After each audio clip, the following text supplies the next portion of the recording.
Hello?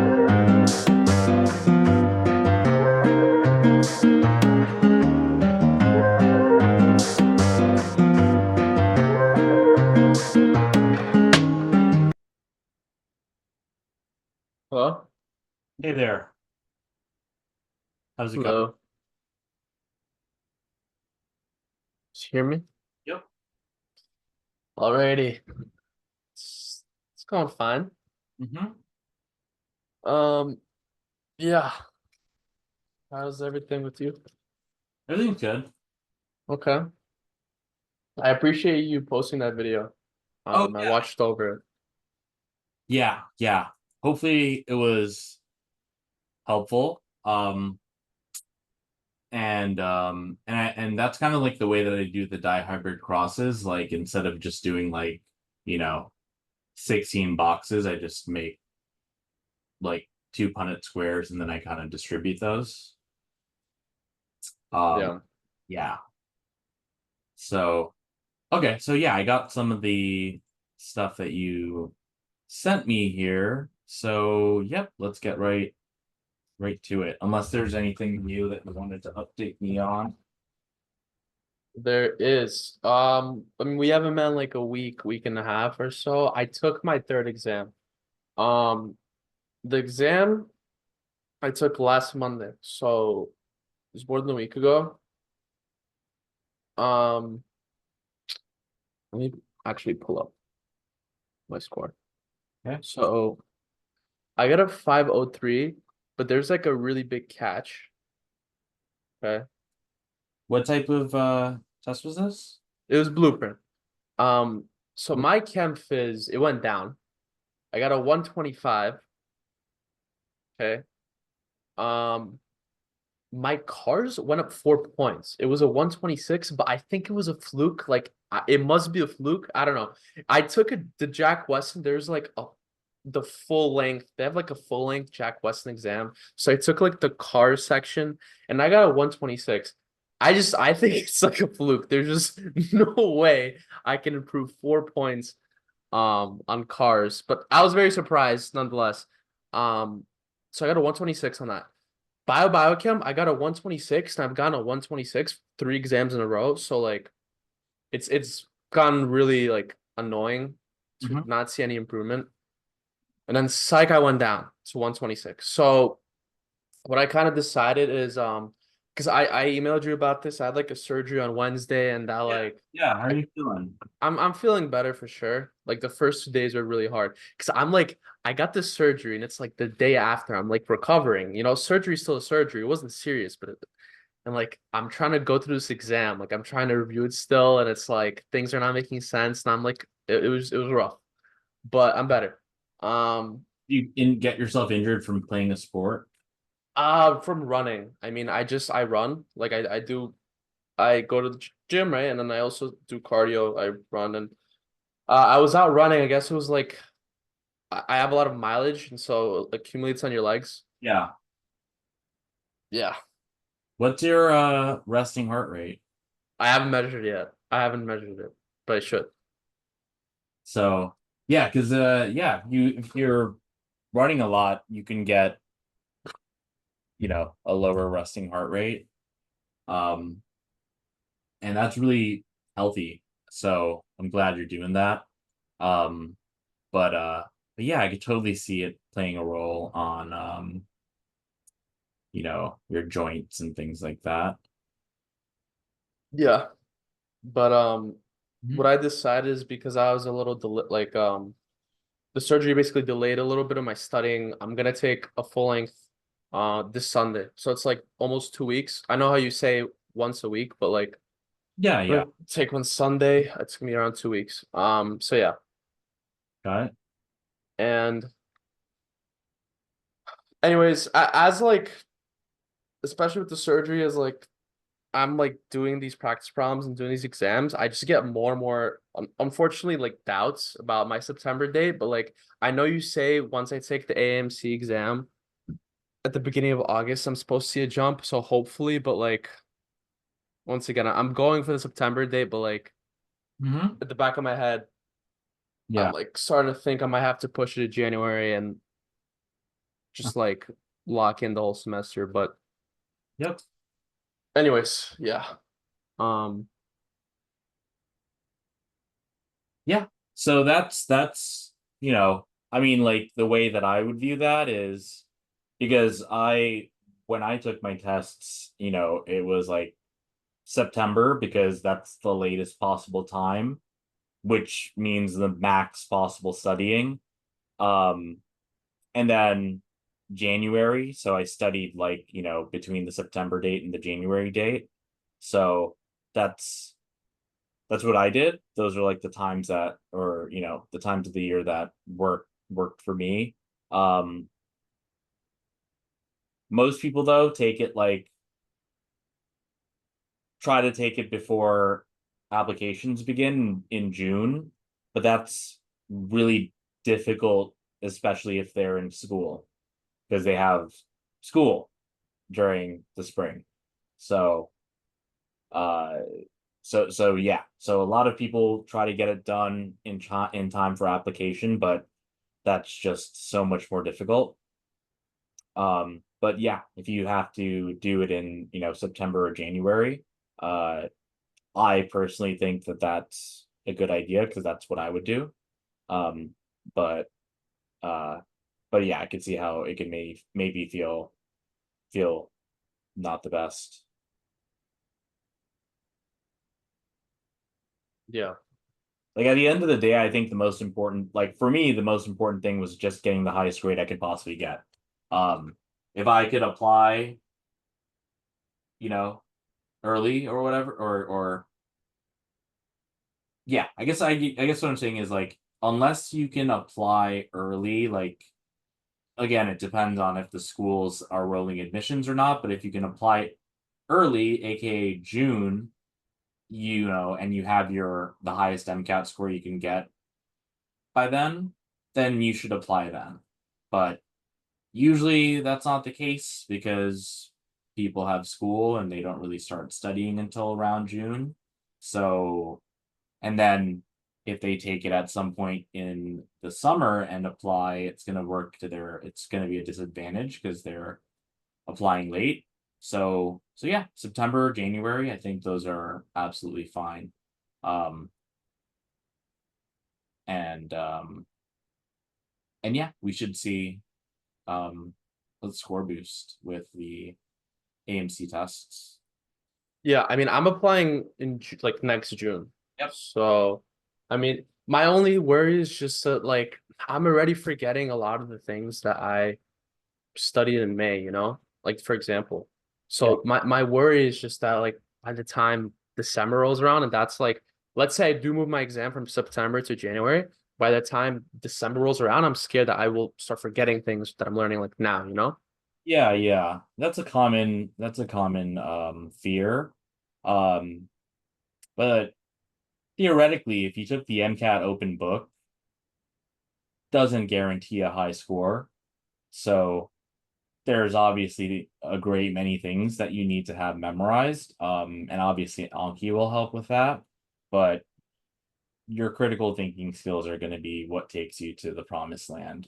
Um, that's ultimately what the test is testing on, and that um doesn't go away from if you take time between if you take some time off and stuff, that doesn't really go away. It can even make things better by kind of like helping you refresh. But Mhm. yeah, so the Anki will help keep things in your memory. Um, and like the forgetting curve, like you've seen like the diagrams of that, right? And like each time you review it, like the decay forgetting curve gets flatter and flatter and flatter until it becomes incorporated in your long-term memory. But yeah, yeah, primarily you're going to be um using your critical thinking skills. Yeah. Okay. Yeah, there was like a scene from there was like in 1980 an Oppenheimer miniseries that's excellent. And there was a scene that I was trying to find to send some of my students, including you. But I can't find it anymore because it's all like everything that comes up is like the newer Oppenheimer. Yeah. Um, but it essentially is like in the first episode, Oppenheimer teaching a class, it's physics, of course, and he's asking, all these people like, what the answer is for something, and no one can really get it. And then they're like, all right, what is the answer? Asking Oppenheimer that, and Oppenheimer responds, I don't know. And then he says, now it's exciting. So that's just, one of the major things that I want my students to learn, which is tolerance of uncertainty. Um, it's okay if you don't know, because the test is designed for pre-meds, and pre-meds are the most thorough people that exist. So if you're reading something and they're using some terms, it's gonna start making you doubt your preparation, because you're going to be like, oh, I don't remember this term, I don't remember, I didn't study this enough. That's like that's the like psyops that they want to do to you on the test. But you want to, not let that phase you, and that's also why the buzzwords help, because the buzzwords show like, that ultimately there's really just a small amount of things that they can ask you about. It's not going to be like super complicated stuff, even if they use terms that or reference things that are super complicated. Yep. Yeah.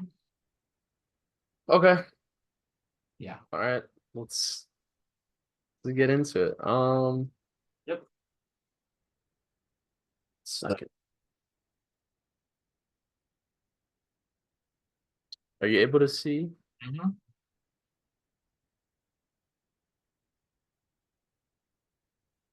Yep. Do I need to fully show it? Because like it's hard for me to see. Yeah, you don't need to. Okay. All right. Okay. We Mhm. could start. Yep. Um, Lipopolysaccharides, LPS, found in gram-negative bacteria cells can elicit a lethal degree of adjuvanticity. I don't even know how to say it. Or immune activation. In LPS responsive host organisms. Okay. Any buzzwords?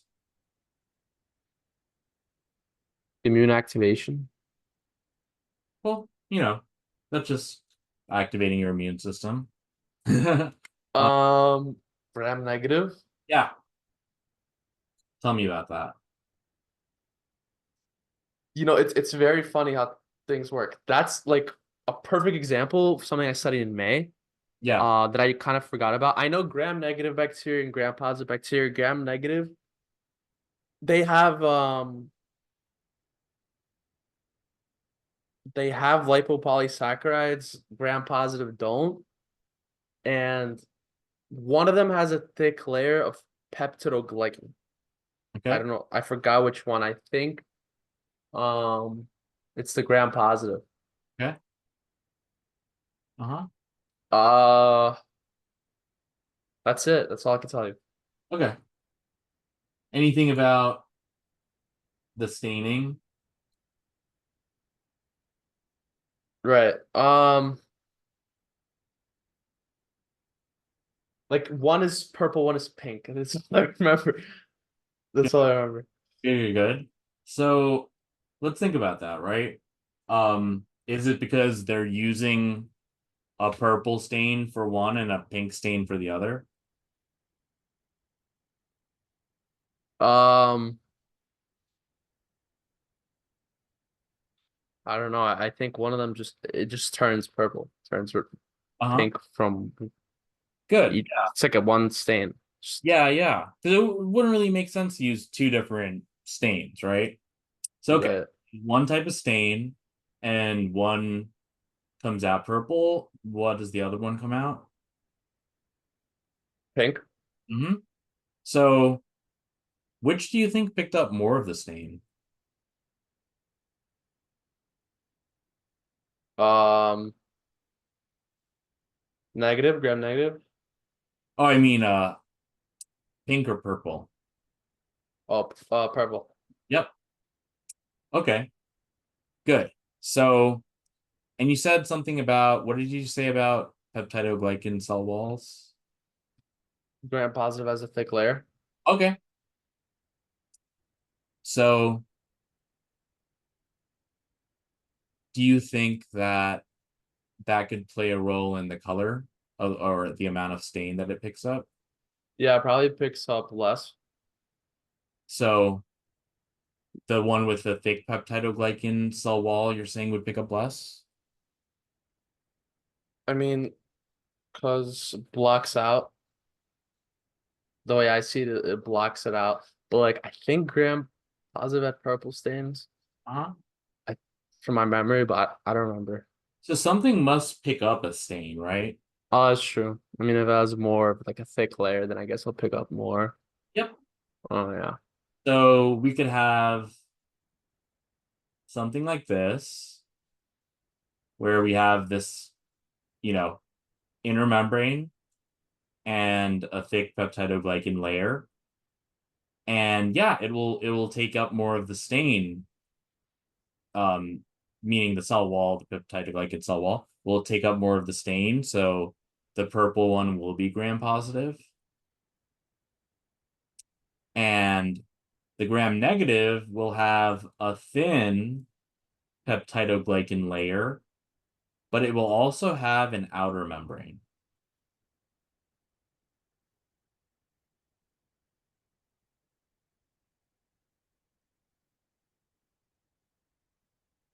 Okay. Now, does anything come to mind that has two membranes? Mitochondria. Yep. Do you remember the or heard of the endosymbiont theory? Yeah.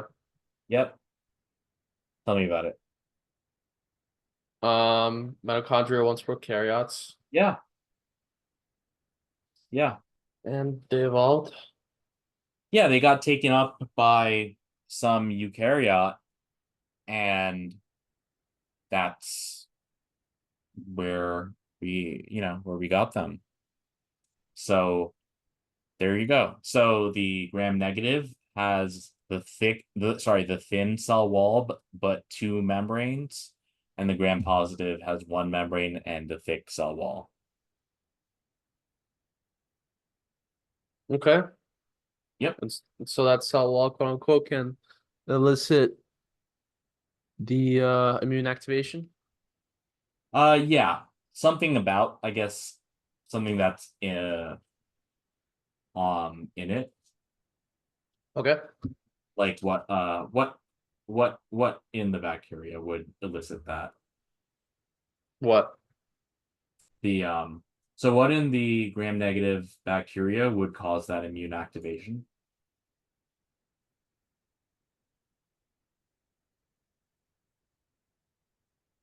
Antigen. So what does it say in the passage? Oh, um, lipopolysaccharides. Yep. Okay. What do you think those are?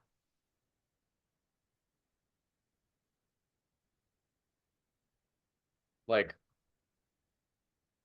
um, carbohydrates with fat properties. Yeah, exactly. Great job. Yeah. So you saw the lipo Yeah. and the polysaccharide part. Awesome. Okay. So yeah. So when you read this, you don't want to think, "Oh, I don't know what adjuvanticity is," because they tell you it's just an immune activation, right? I Okay. have a question. Did you ever take like a um what's it called? Like it just came out of my head. But like not a grammar class, just like prefixes, suffixes, like the Latin Latin and Greek like Yeah, yeah, terms or whatever. yeah. Like a classics course, but they offer that. Have you ever taken that? Because I see that in some of your videos, you refer to like you break down words Hmm. and it ends up making things like telomere. I remember you said that in the video. Yeah. Like how do you know all of that? Yeah, so let me share with you oh, I did share it with you. Um, it's called Shane SAT method, Mm, and the first part of it is where I talk about vocabulary, mm-hmm. and then I wrote, um, oh, and then I also use this Merriam-Webster's vocab builder, like little book that I'm pretty sure I have in the shared drive, um, as well. Let me see. But when I was studying for the SAT, well, I know they changed the SAT, so it's not like they don't have like when you took it, did they still have like vocab? I don't think so. Okay. Yeah, they took it, they took it out, but it was a big part of the SAT, so I studied um so in the shared MCAT drive, I have Merriam-Webster's vocab builder, so that's what I read to prepare for the SAT. And I also have the SAT like document that I made that is also something that I shared with you. Okay. And yeah, in it I wrote um because you know how like so they're called Romance languages because France used to be Gaul and Rome, conquered Gaul and conquered Spain. So when Rome fell, those regions, you know, maintained their dialects of Latin. So that's why they're called Romance languages. But yeah, 60% of English is from Latin and Greek, and 20 prefixes and 14 roots pertain to more than 150,000 words. Mhm. So the yeah, so that's basically what I did to prepare for that. And I always really liked etymology. Etymology, yeah, Mhm. that's what I was Yeah, where you learn talking. about. Yeah, yeah, yeah. Mhm. Yeah, so Okay. always always Sounds good. helps and stuff. All right, Mhm. let's continue. In mice, responses may be modulated by abnormalities in the tall like receptor TLR encoded by the TLR4 gene, which is on the same chromosome as and closely linked to the co-color gene, chromosome 4. Oh, okay. What are they saying here?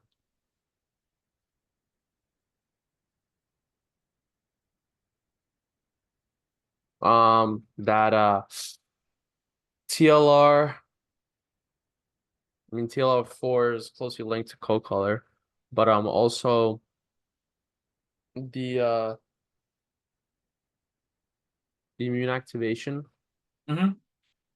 can be modulated by TLR, like abnormalities. Okay.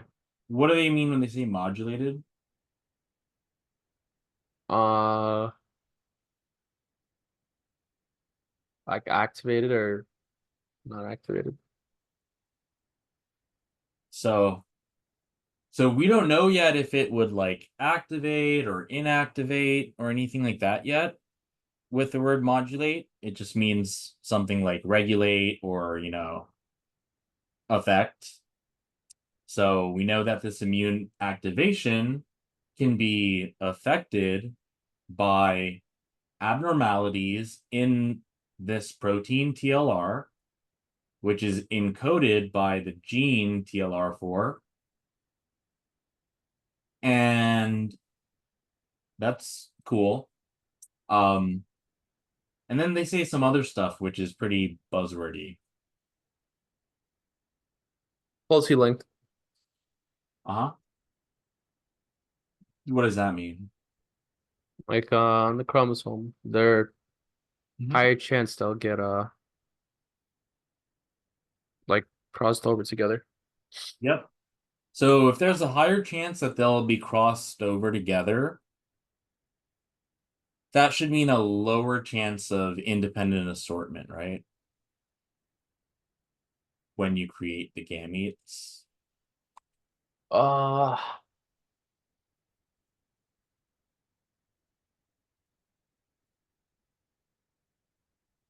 yes.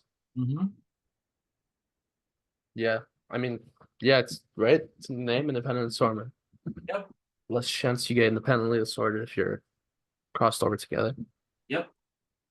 So so yeah, when you think, or when you see words like, linked, you understand that, they're likely going to be, if they're linked, they're going to move together. But if they move together, then they're not going to be moving independently. Hmm. Um, and it's linked to the gene for coat color. Yeah. Okay, cool. Oh, I'll say like abnormalities, TLR. All right. Right. All right. To investigate the effect of a particular TLR4 mutation on LPS response, 3 experiments were performed following a cross between fully responsive HEN mice and HEJ mice, homozygous for the deficient deficient response mutation.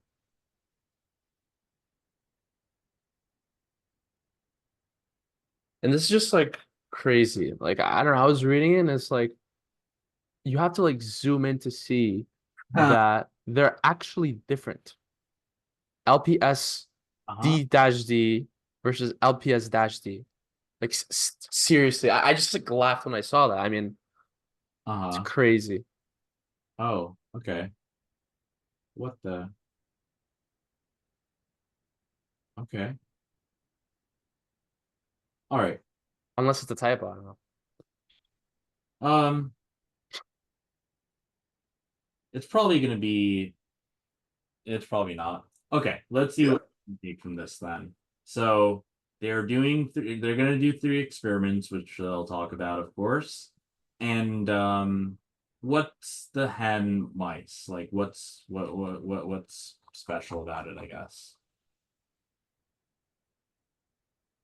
Okay. They don't have a mutation. Um, sure, yeah. And that they're fully responsive, right? Yeah. Um, likely meaning like would cause an immune response, right? Hmm. All right, cool. And then the HEJ mice.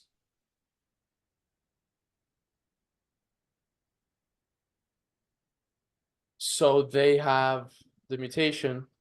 Um, what I just didn't understand is it said homozygous, but it had 2 different like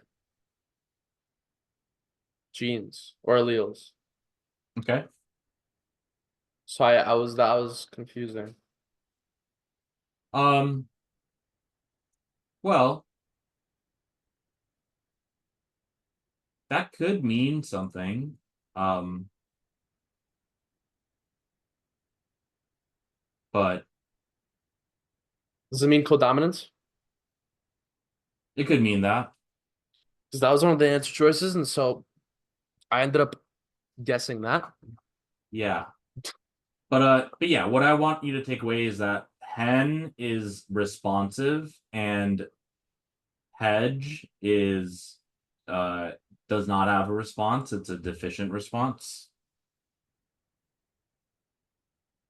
Now, is hen wild type Um, or like not necessarily? I guess they're saying that if they're trying to look for a particular mutation, yeah, I it might be wild type. if it's fully responsive. So, because they're not saying that it's a mutation, but they're saying that the hedge is Okay. probably. Researchers isolated spleen cells from both parents as well as the progeny of the cross for analysis of protein expression. LPS responds. And cells isolated from mice from the F1 generation, both wild type and mutant TLRs were distinguishable by protein electrophoresis. Okay. So I think that, well, wait. Oh, that's just the F1 generation. Yeah, what are they saying here in this sentence?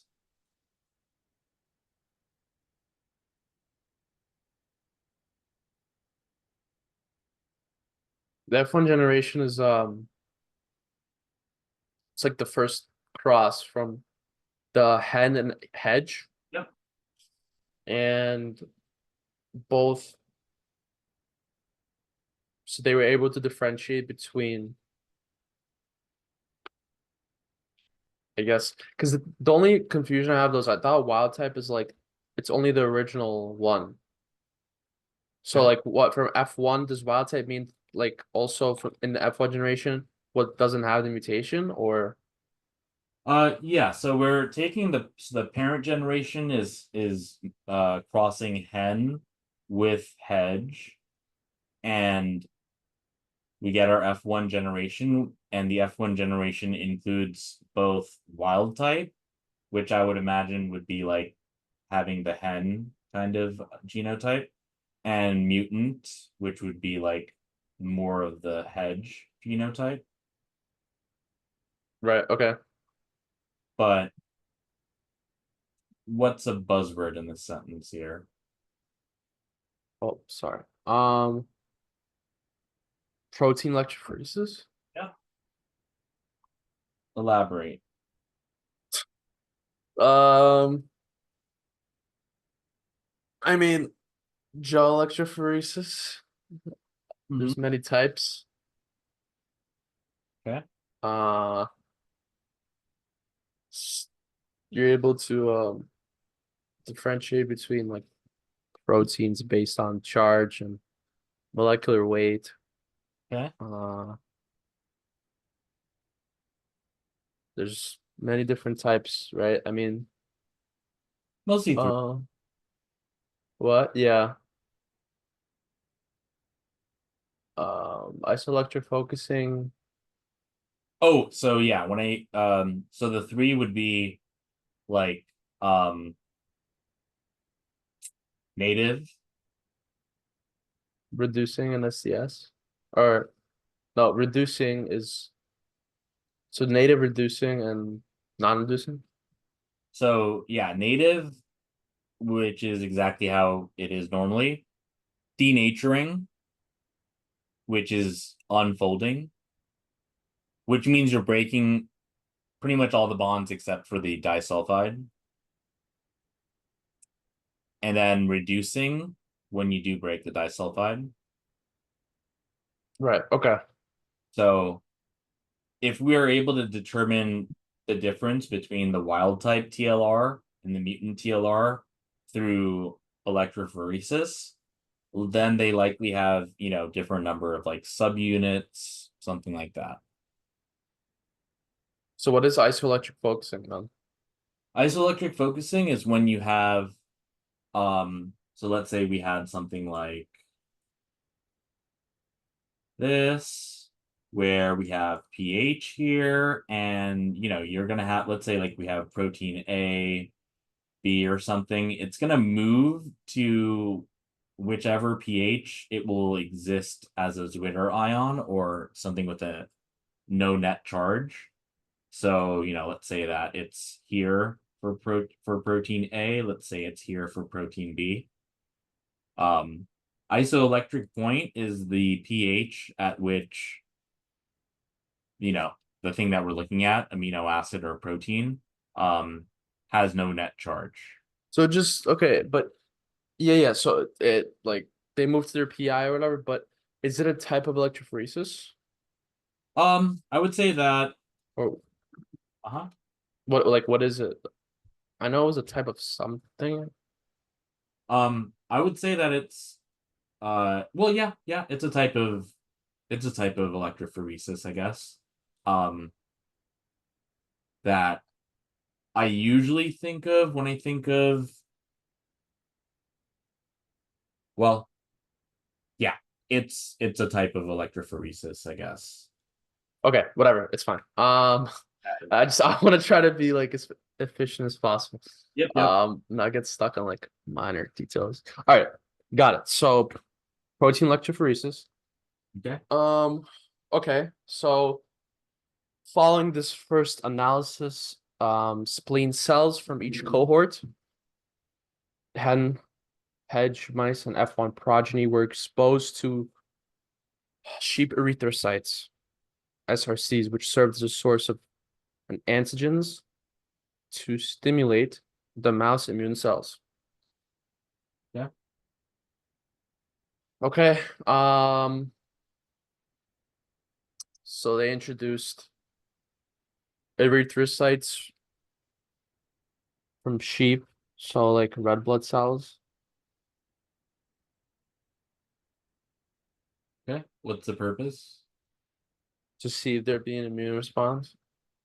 Like to the degree maybe that of their immune response.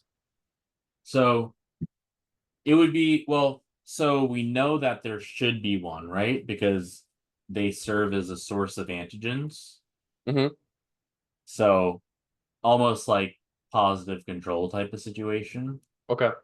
Yep. Okay. The spleen cell suspension was then incubated in the presence or absence of PHLPS. Um, okay. LPS extracted from E. coli. All right. Um, so is it titers or titers? Titers. Titers.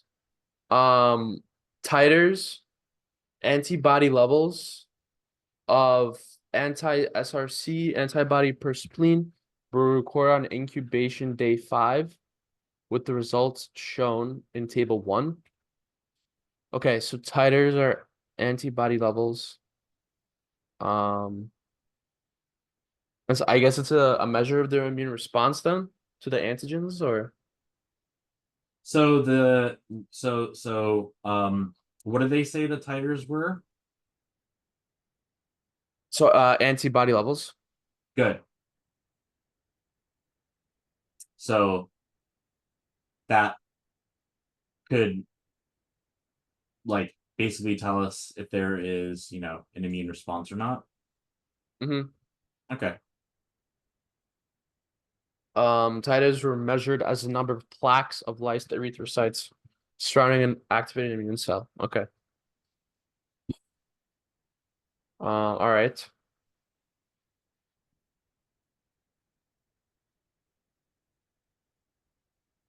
So when it comes to these tables on your read through, just spend like 15 seconds to get a basic idea of what's happening. So what's your analysis of the table one here? As as the amount of LPS, um, like the levels of the titer increased as the amount of LPS increased, For anti-titer levels for hand, right? for head, and for F1. Good. And what about for hedge? I mean, there isn't really like it went down then up. So Um, same, right? yeah, And then F1, it's kind of like hen, but less. yeah. So yeah, that doesn't take too long. So that's all, you would do on the test Okay. tables. So okay, and that should make sense, right? Because he said hedge is non-responsive because it has some mutant. Hmm. Mhm. Cool. Serum samples were assayed for interferon production 2 hours post LPS injection. Interferon was quantified using a plaque reduction assay on mouse cells challenged with vesicular stomatitis virus. Okay.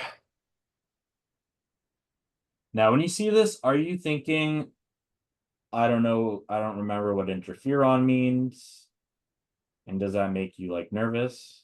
Sure, definitely, definitely. When Okay, I mean, when I was like doing this at first, yeah. Because I know, I mean, I saw that in like a flashcard or whatever, and yeah, um I like kind of remember what it is, but like yeah, that did make me nervous to answer your question. got it. Okay, that's good to. Yep. So so yeah, that's how they design the test. They want you to feel like you haven't studied enough. But let's see what we can do with this. Because, all we're pretty much going to see is like the proportionalities, like interferon would be high for something, low for something, high for something. We just want to look for a pattern there. Okay.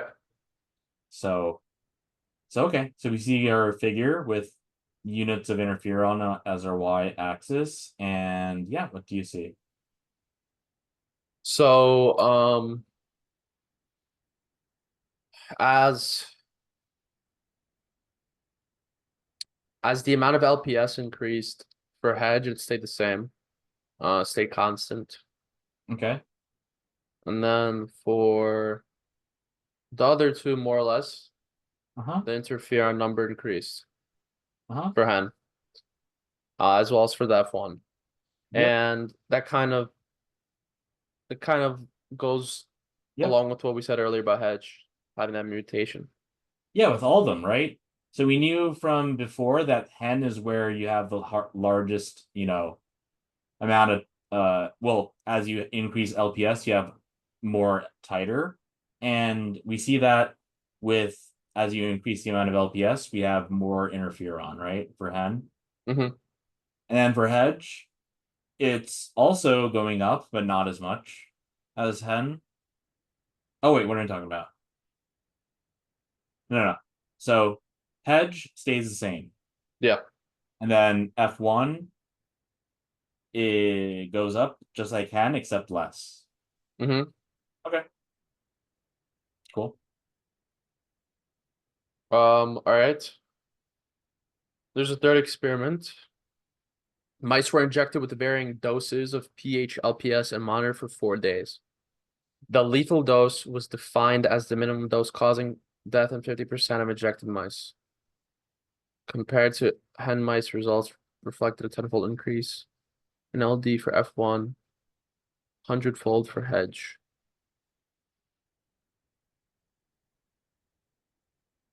Okay, tell me about this.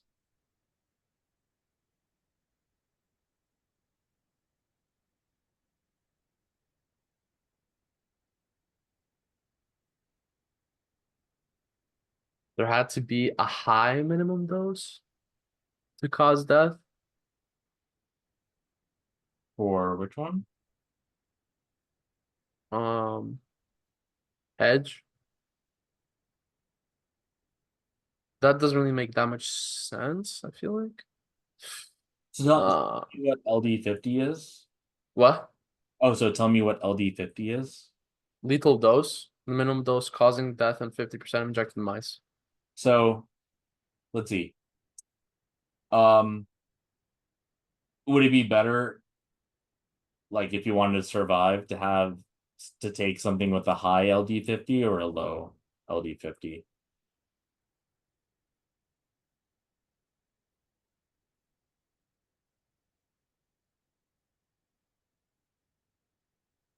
Um, it's okay. This is way more basic than it should be. Like than I should be. I'm making it way harder than Well, it is. whatever. We don't have to judge No, our thought. I'm just okay. The lethal dose is the minimum dose causing death in 50% of injected mice. Mhm. Um, for hedge mice, the dose was a lot higher. Mhm. What does this mean? So if the LD50 is the amount it takes to kill 50%, and if the LD50 increased, you need more to kill 50%. So it's like inversely proportional to, like, let's say, potency or lethality. Um, and you kind of see something like this in other ways, like, for instance, Michaelis Menten with like 1/2 V max is going to be Km, which is the substrate concentration at 50% V max. So let's think about that, right? If we increase the Km, we need more of the substrate to reach that same 50%. So Km could be thought of as inversely proportional to like potency as well. You could also see this in, what is it? You know how like there are like questions where they ask you like how like DNA that has more GC bonds have higher melting points. Yeah. So like TM would be like what would be like when 50%, I guess, gets melted. Um and whatever that temperature is, oh, so maybe I should say more so like, let's say 50% is melted here on the y-axis, and then the Tm here is the temperature at which 50% has melted. So again, it's an inverse proportion, because if Tm goes up, you need a higher temperature to melt 50% of the thing. So if you think about LD50, same thing, 50% here, let's say, I don't know, some curve like this. And then this is the exact amount that you need to kill 50%.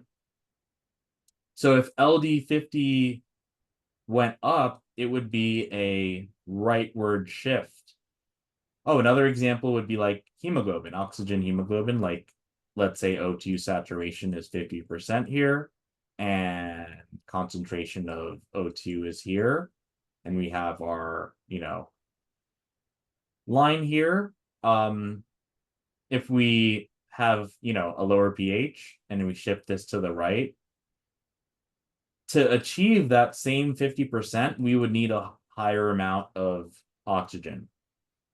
So a higher amount of the thing on the x-axis. So, like, let's say that there's a pill that LD50 is 1 pill compared to a different pill where LD50 is 10 pills. Which pill is more dangerous? It's going to be whichever one has the smaller LD50. So LD50, we could say, is inversely proportional to, like, lethality, let's say.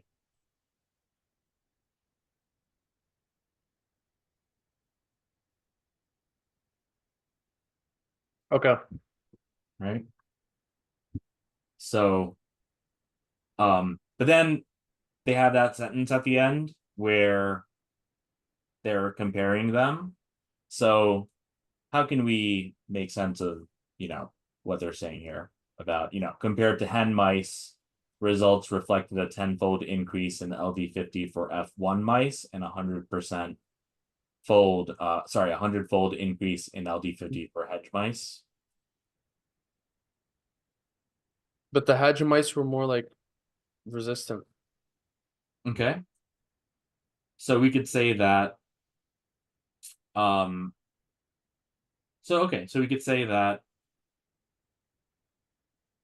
Okay, compared to hen mice, there's a 10-fold increase in LD50 for F1 mice. So if this is LD50,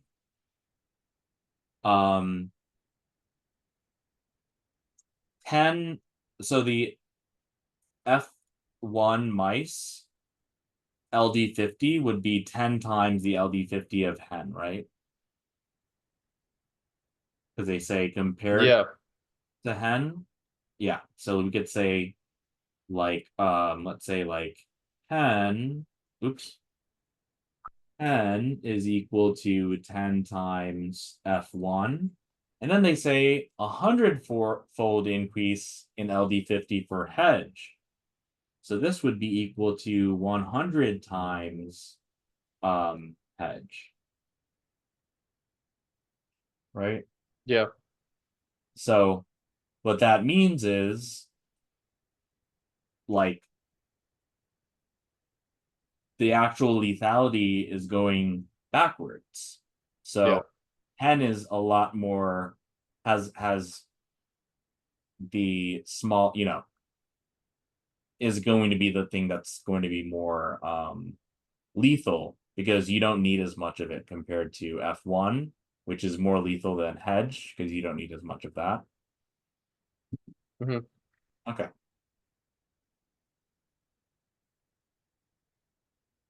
So, all right. Yep. So, yeah, what are your thoughts here? I guess we go on to the questions. Okay. Yeah, so the experiments allowed researchers to determine the effects of genotype variation, all the following except. Um, Mhm. okay, so I mean, I knew right away it wasn't, I mean, like it wasn't, well,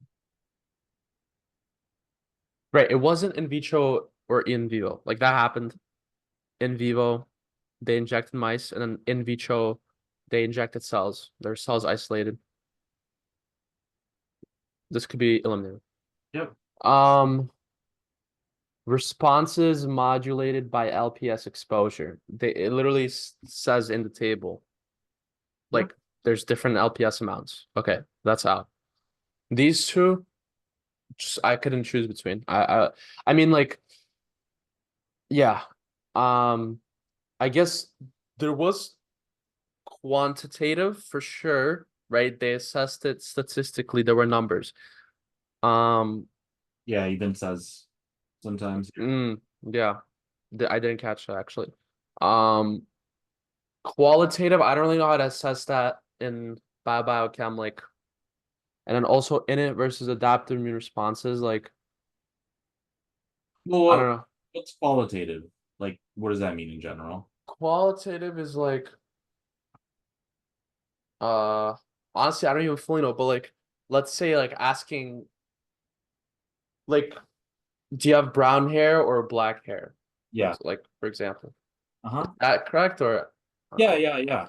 Like another example could so like quantitative would be what is your MCAT score or by how much did it increase or decrease? Qualitative would be did it increase or decrease without the numerical portion. Oh, gotcha. Okay. So yeah, brown hair or black hair or blonde hair, qualitative. But if it's like what percent of your hair is whatever black, what percent is gray, uh, quantitative. So we know that there's quantitative, and that's where we see numbers. Um, did we see anything that's qualitative? I guess not, right? Uh, So we know experiment 2 and 3 will be quantitative. Well, okay. part of experiment 1 as well, because we have that table. But there was something that we said that was qualitative. The quotes, The what? probably not. I said the coats, but they didn't really look at that much. Oh, like the cell coat color? Yeah. Yeah, Um, got that too, but that yeah, okay. is an example, by the way, of like a qualitative thing. Mhm. Yeah.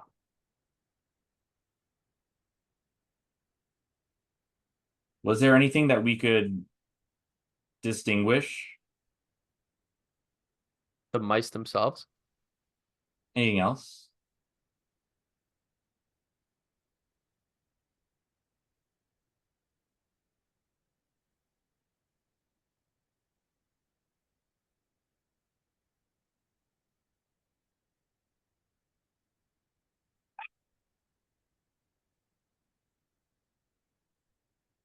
Mm,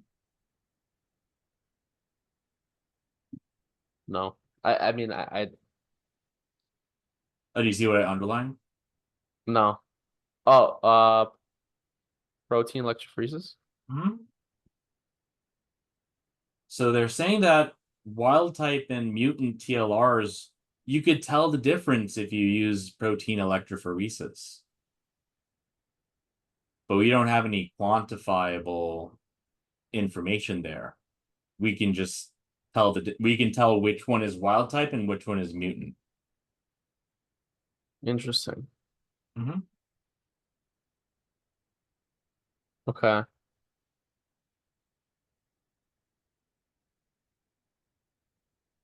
Um, yeah, wait, hold on. Mm-hmm. Let me reshare real quick. I always forget to turn on tutor mode.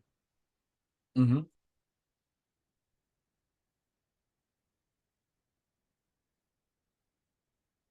You're able to see it, right? Yep. Yeah. Oh, Okay. that's the answer. But but do you see why it would be there would be something that's qualitative? So I am trying to understand. So protein electrophoresis, I guess, Mm-hmm. because it just shows it like it's not a Yeah. So legitimate numerical value or yeah, so if so this is saying that when you took the cells from the mice in the F1 generation, when you did protein electrophoresis, you can tell the difference between the ones that are wild type and the ones that are mutant TLRs. Mhm. And so that's a qualitative thing where you can tell the difference between the two without needing a numerical, value. Mhm.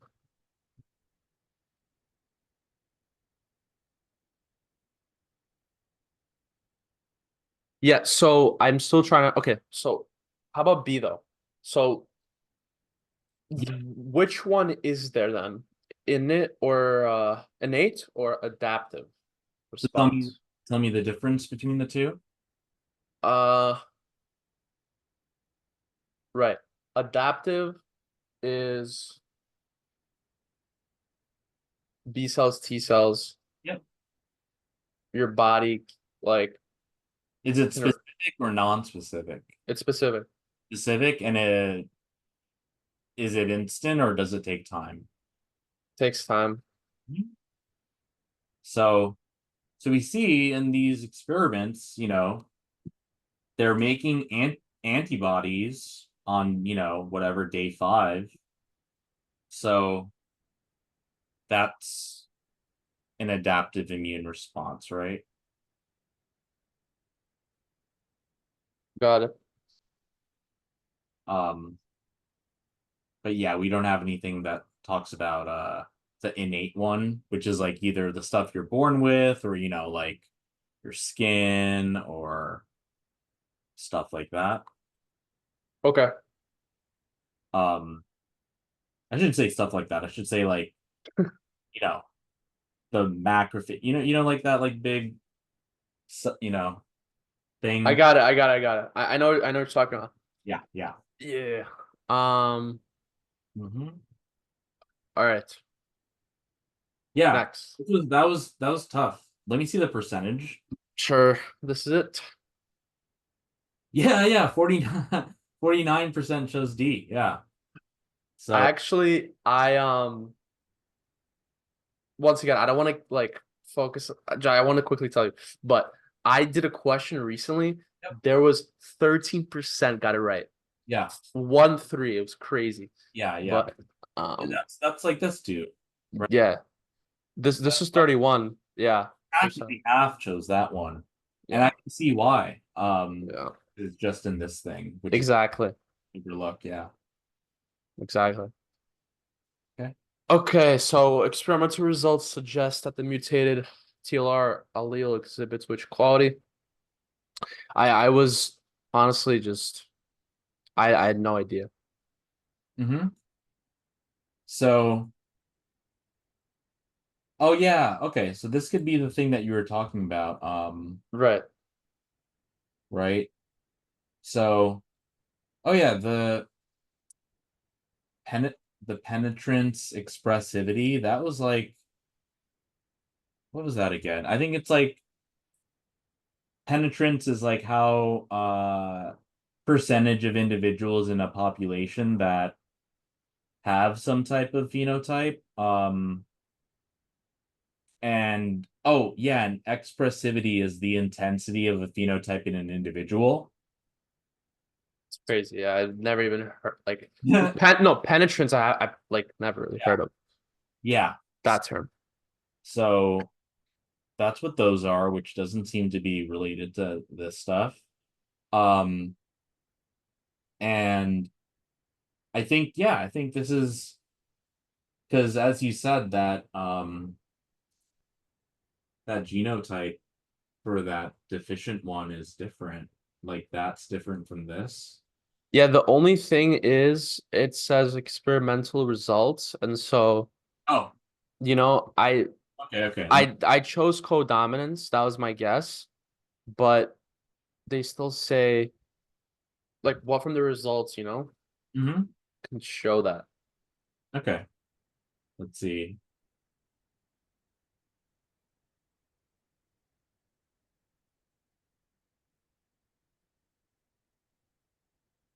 Um,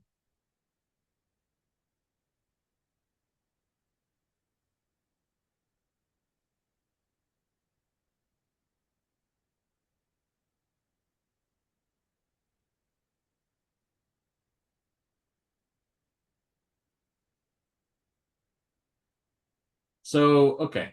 Uh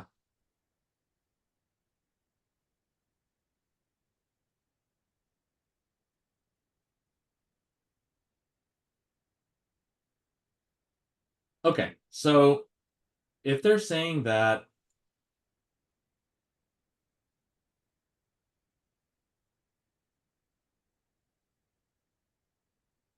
they could tell the difference between the wild type and mutant TLRs, and the genotype is this, whereas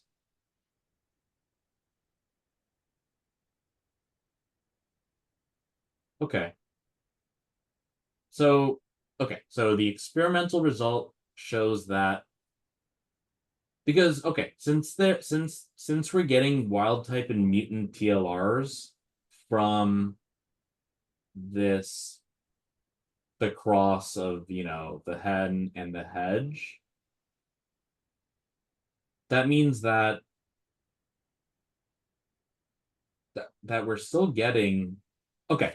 Okay. I think so if it was recessive, like this, if this was recessive, then we should not see these phenotypes in the F1 generation because we should just see the fully responsive one, right? Like fully responsive, we see an immune response. Deficient response, we don't see a change. And then in the F1, we see like a smaller kind of change. And if they're telling us that we have both wild type and mutant TLRs, that means that we're expressing wild type, which is the fully responsive type, and the mutant TLR, which is the deficient phenotype, which is why it's almost like a mix of these two to get to the F1 generation. So so we get rid of these because we're not dealing with population or intensity of a trait in an individual. However, if it was recessivity, we should only see like one or the other when we cross these two. But we see wild type and mutant, so that's going to be the codominance, I believe.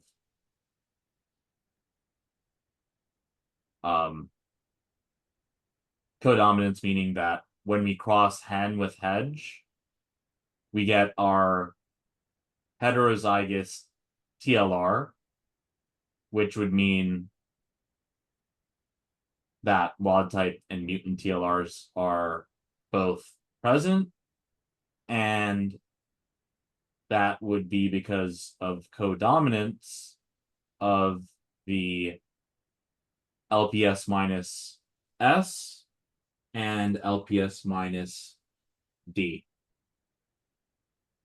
Wait, where's the S?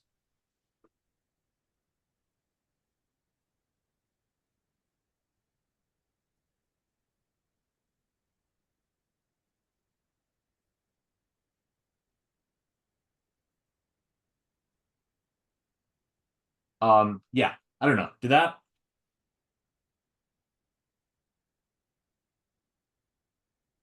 So basically, if it was recessive, like then it would be fully responsive. Yes. Okay. Because the hen, so yeah, if it was recessive, then the hedge won't be when you cross the hen and the hedge won't be in the F1 generation. All right. Got it. Look at these percentages again. Yep. Okay. Next is this. Okay. So it talks about F2 generation. If researchers repeated the analysis using F2 generation mice, spleen cell cultures exposed to CRC plus, whatever. So the third column would be expected to have an anti SRC titers of. Okay. Yeah. So I don't really remember that much about like F1, F2 stuff. Okay. So I wasn't sure about this one. Okay. Let's see.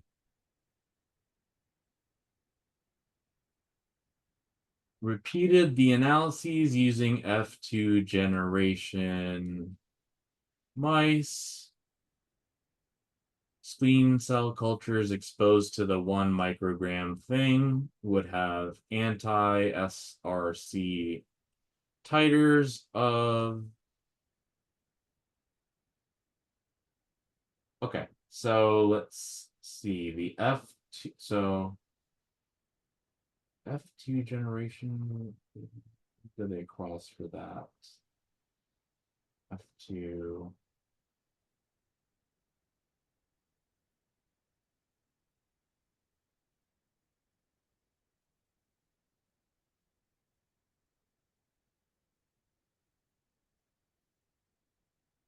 F2. I'm trying to look for F2. Did they say anything about F2? Maybe. No. Okay. So an F2 generation, is that going to be F1 being crossed with F1? If that's the case, let's see. So 1 microgram pH LPS would look like that. And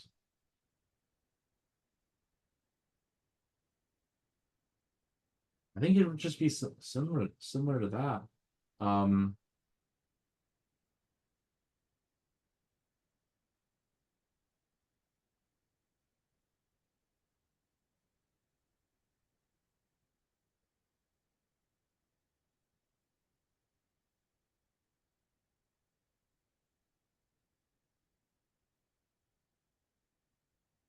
Okay, so so when we cross the two parents, we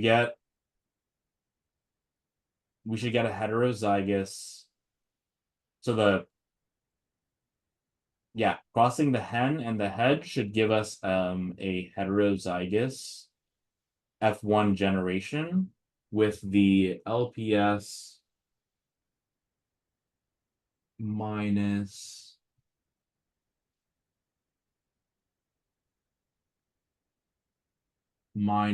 N and LPS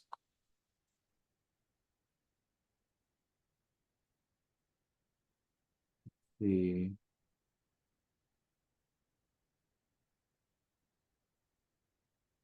I'm going to say LPS minus D for one type of cross for the F1 generation. Okay. And then when you cross the F1 generation with itself, you would get the F2 generation, and that should mean that you would have, let's see, you would have, well, yeah, okay. You're gonna have two heterozygous ones that you cross. So 25% would be the LPS minus N. 25% should be the LPS minus D, and the 50% would be the heterozygous LPS minus N and LPS D minus D. So it's D. Yeah. All right. It's straightforward. I don't want to spend too much time on it. I just forgot F2 is F1 with F1. Yeah. I wasn't sure of that either. All right, next is Hardy-Weinberg, I'm pretty sure. In an isolated population of 10,000 mice, 1,600 homozygous, assuming stable allele and genotype frequencies, how many mice are heterozygous for the defect? Okay. I mean, I So know there's the equation p squared plus 2 p yeah, cubed. tell me when you use which. I know p plus q equals 1 is used when you are focusing on an allele. Yep. Allele frequencies. Good. Yeah, and then the other one, which is p squared plus tpq plus q squared equals 1, is like a something when it talks about population. So Um, if you imagine doing this, you would get that and so this. genotype. Yeah, exactly. Because like Punnett squares really look like this, like, oops, PQ, PQ, Q squared.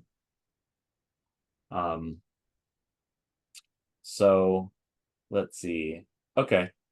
Now walk me through the math here. Well, I wasn't sure how to really do the math. Well, I mean, it talks about population, Yep. heterozygous, so we probably have to use the bottom equation. Okay. So go on. And if it says homozygous, like Mhm. that's the thing I was a little uncertain about. I mean, Yeah. like the heterozygous is 2PQ. Mhm. Yep. So one of this p squared would be 1600. Yeah. Typically the P is the dominant one, the Q is the recessive one. Um, So I mean, in this case, we also need to know whether the TLR4 defect is recessive or dominant. uh, The problem is it doesn't expect us to know that. let's see.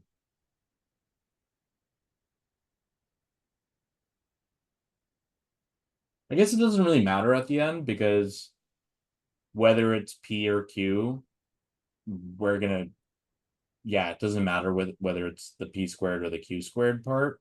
Um, because we're trying to find what 2PQ is. So for the 1600 that's homozygous, we can make that either P squared or Q squared. I mean, I'm gonna say that I'm gonna just make it the Q squared, but the math should work out either way. So um so there's one thing that makes this question a bit annoying. What do you think that would be? The squared Or equals 1. no, yeah. Because yeah, why is that? I mean, I don't really like Think about the numbers that they gave us. they're big numbers. So they're So so like they're giving us 10,000, right? When like this is normally like we usually write it equal to 1. yeah, So what should we do? fractions. Go on, tell me more. Fractions. Yeah, like tell me. 1600 over 10,000 is Q. Yeah. So 16 I over would 100. set this equal to 10,000, or Yeah, rather, yeah, yeah. I could do that here. Well, actually, okay, no, I'm gonna do it for the wait. Yeah, okay. So yeah, I could set this equal to 10,000 and divide the entire thing by 10,000. So I get equals 1 on the right. Now, the 1600 that are homozygous for some defect or whatever, I'm gonna just set that equal to the Q squared. So 1600, but I'm still dividing it by 10,000. So that's 0.16, right? Mhm. Now what can I do? You could get Q. I Yep. mean P. Well, both. Well, since we don't know what 2PQ is, finding piece, well, sure, you could use this one. Yeah. Yeah. Let's get Q. What do you think Q would be? 0.4. Good. Why isn't it 0.04? I thought 4 squared was 16. You gotta count for the decimals. So, Decimal point.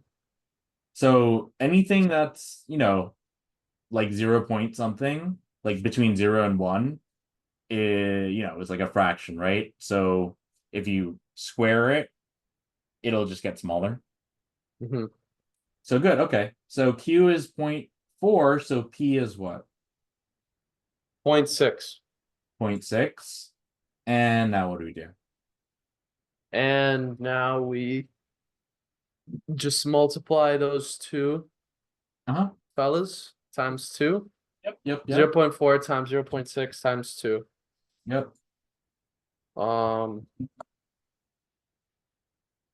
0.48. Oh yeah. So And then yeah, okay. Okay. Got it. yeah. Okay. Understood. Mhm. What is the biggest giveaway right away to know whether to use the between the equations? Like just if allele, I guess, is right? So when I say allele, you're using the not like the left equation, and then So if you're using genotypes, yeah, you're gonna use this one. okay, And if it's just allele frequency, it'll be this one. okay. Oh yeah. All right, next is this. Okay.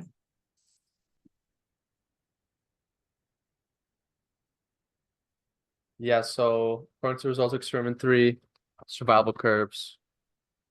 All right. So asks about F1 and HEJ.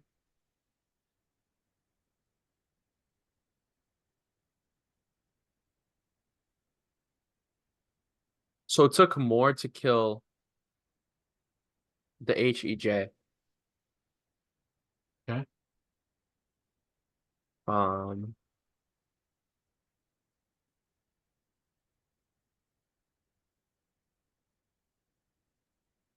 So that should let us eliminate two choices, right? yeah, B and D. Mm-hmm.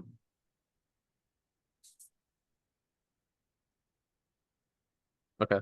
Yeah, whatever. B and D are out. Um,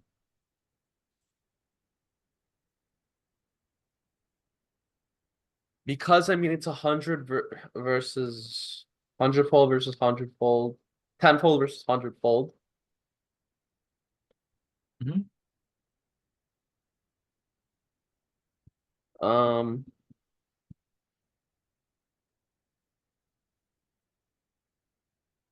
yeah, I mean I was just confused about like this, like I don't know whether it's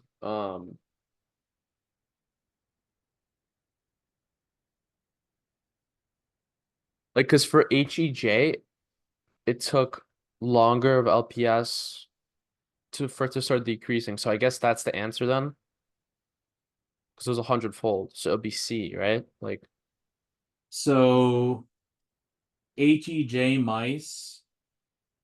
So yeah, so F1 so HEJ mice 10-fold difference from F1 mice, right? yeah. So we can do like so 50% survival for this would be 1, and then for this it should be 10, right? So it's not that, so it can't be A. Here lines up perfectly with the 1, and then here lines up perfectly with the 10. So that, yeah, there you go.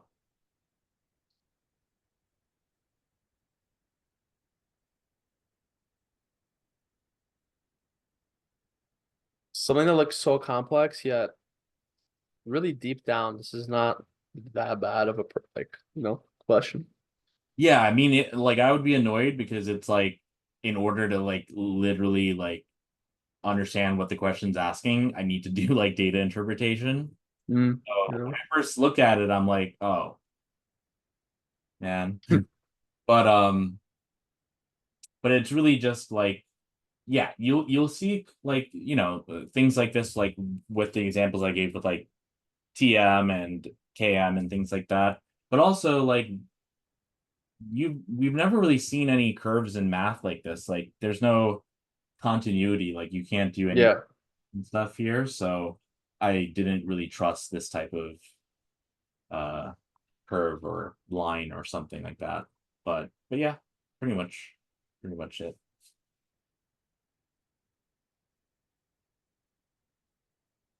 All right, last one for this problem. So in mice, a brown coat is a dominant trait, assuming that the HEN mice in the experiments were homozygous for the white allele, and the HEJ mice were homozygous for the brown allele, which is true with regard to coat color and LPS response in subsequent generations. So Okay, so now they're finally talking about the coat color thing, which is linked, right? Yeah. Okay. Yeah, I mean the thing is for F1 they were heterozygous, so like um wouldn't be true. C wouldn't be true. And then F2 is just F1 crossed with F1, which leads to heterozygous, so then B wouldn't be true. Um, so I think we talked something like when we talked before about F2, I think I said that you'll have 50% that's heterozygous and 20% that, or 25% being um homozygous for the functioning TLR4 and also a 25% for the mutated non-functioning TLR4. Mm-hmm. So um so okay, so 25% functioning,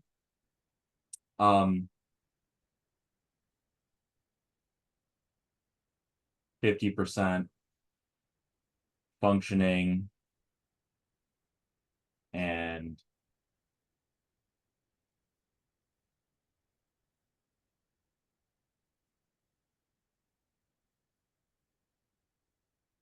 25% non-functioning.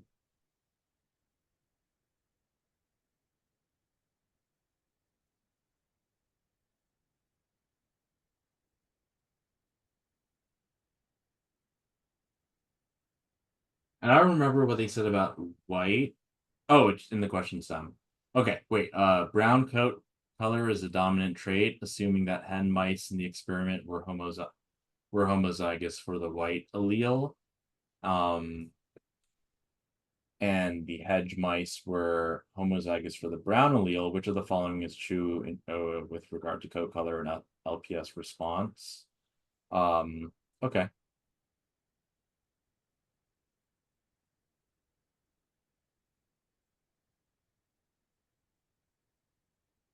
Yeah, so I see.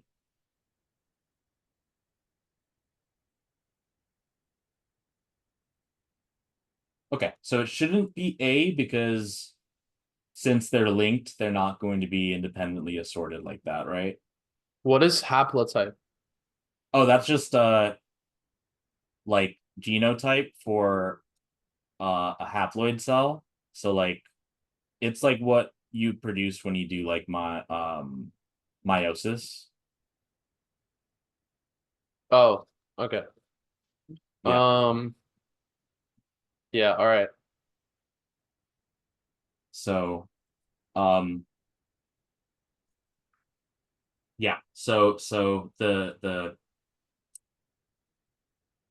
different haplotypes should not happen because of the linkage, because that's going to mean that you're not going to have the independent assortment, which would like what I mean by that is like the TLR4 will be distributed among the gametes separately from the coat color gene. Yeah. So F1, so A should not be it because they are linked, so they should not have produced gametes with equal haplotype frequencies. Um, C, that says a large fraction of F1 mice exhibiting full LPS response would be white. Um, since so the F1 should produce the heterozygotes, right? Yeah. And if brown color is dominant, those heterozygotes should be brown, right? Yep. So Okay, so we can get rid of that. And then D, half of the F1 mice exhibiting a full response to LPS will be brown, and the other half will be white. Um,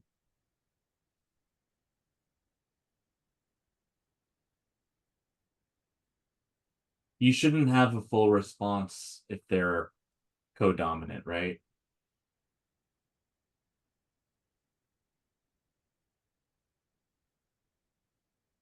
Yeah. I mean, you shouldn't. Um, and so I see that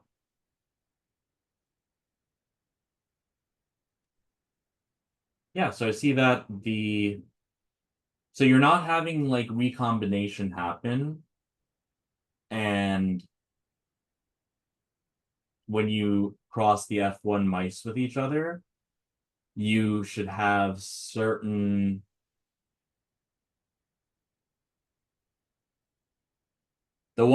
so the TLR mutation the TLR gene, which could have the mutation, could be linked so is linked to the coat color, and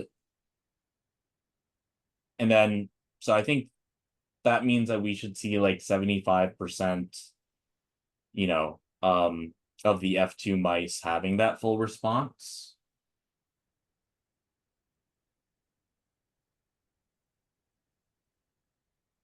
Okay.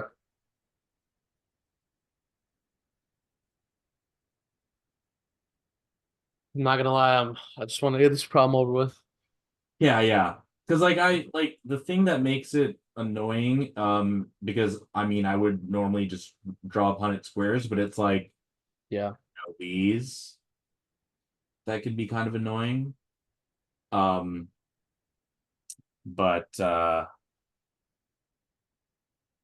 yeah,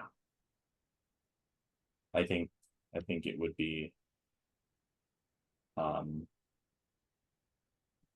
B. Yeah, Mm-hmm. this one mostly just because the other ones shouldn't work. Mm-hmm. Yeah, 35%. Yep. Yep. Uh, Mm-hmm.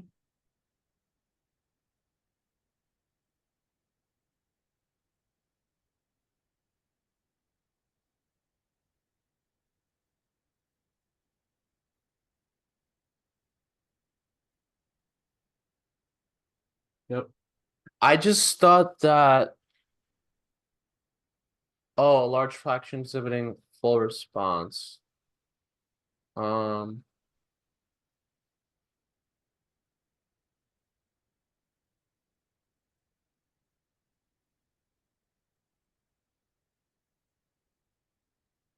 so wait, you said it was just process of elimination? Yeah, that's mostly how I answered it. Like I knew that A can't be it because um if they're linked, then they shouldn't be. Yeah. Independent assortment states that when alleles separate during meiosis, they do so independently of each other. So in other words, there would be equal haplotype frequencies for alleles on different chromosomes, but they're on the same chromosome, so they're linked, which means that they cannot be independently assorted. Okay. Yep. And then eliminated C because it's talking about the F1 mice, and we know that the F1 mice that are heterozygous, since the brown coat color is dominant, they should have the brown color. So that's why C should be out. And then D should be out because that codominance means that you should not have that type of full response. You know, because it says half of the F1 mice exhibiting a full response would be brown and the other half would be white.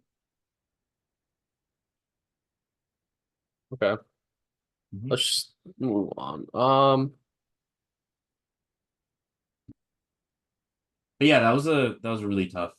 Yeah, On the test, maybe it would be a good one to like make educated guesses on, flag, yeah, but also this is what? Oh yeah, this is UWorld, so it's gonna be tougher. right. Mhm. Okay. So next is this. Scientists studying evolution in yeast found that a certain species underwent reduction in chromosome number with no loss in coding information. Which of the following mechanisms best explains how this reduction in chromosome number may have occurred? Okay. I mean, I wasn't really sure. I'm pretty bad with this whole like chromosome arm stuff. Like I don't even I just close my eyes and guess sometimes. Yeah, so there's something that's called that like happens with what is it called? It's like when like female X chromosomes reduce the number of their, maybe it's X inactive, yeah, X inactivation is something that happens in females to make it so that the amount of genetic material between the two X's is the same as between the X and the Y for the male. So I think that's what they are referring to here. Let's see. Yeast, certain species, reduction in chromosome number with no loss in coding information. Given this, the following mechanisms best explains how this reduction in chromosome number may have occurred. Following, okay. So okay. One end-to-end fusion of two chromosomes, followed by inactivation of one centromere on the newly formed chromosome. Okay. Breakage of a chromosome at the centromere and fusion of the two resulting chromosomal portions to the ends of the chromosomes, transfer of a DNA sequence from one chromosomal arm to a different chromosomal arm.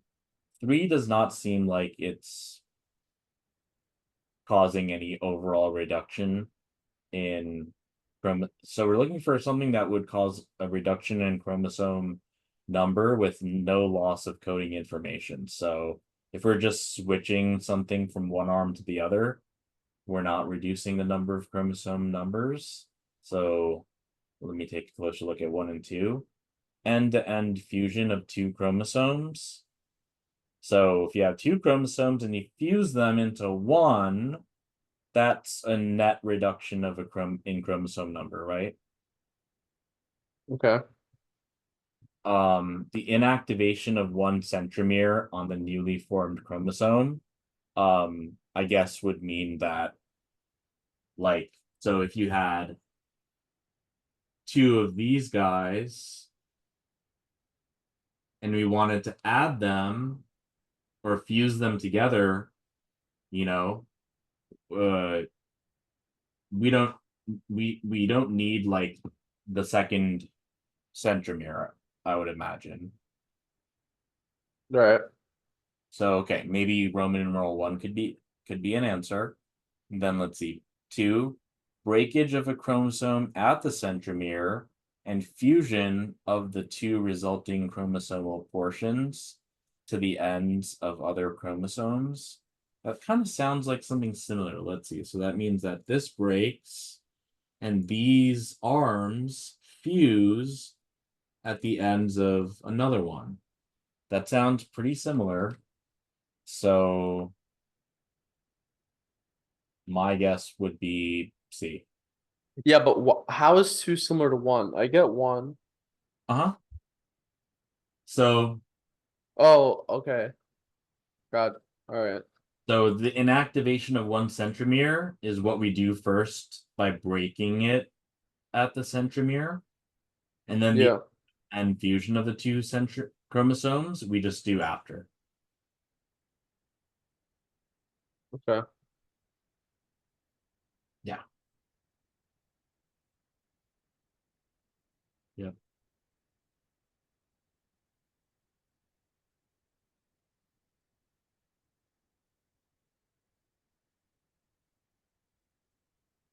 All right. Um, I think I got it. Mm-hmm.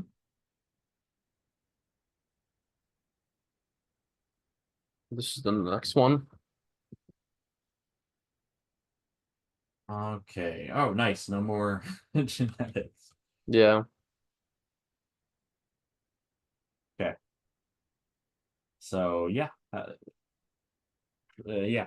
Walk me through this right here, or your thought process and stuff. Um, I mean, it asks for, so it talks about Doppler shift of laser beam. It gives you the displacement, asks for the frequency, uh, will be the driven frequency of the laser. At which point would it be 6 times 10 to the 14? I mean, we know, I mean, like in terms of actually calculating it, I know that like, because you have 500 nanometers, Okay. um, you can use like equations to get the frequency. Okay. But I wasn't really sure about like the conceptual part. So Okay. I mean, yeah, So if something's like, you know, moving towards you, the frequency shift should be like up. If something's moving away, frequency should shift down.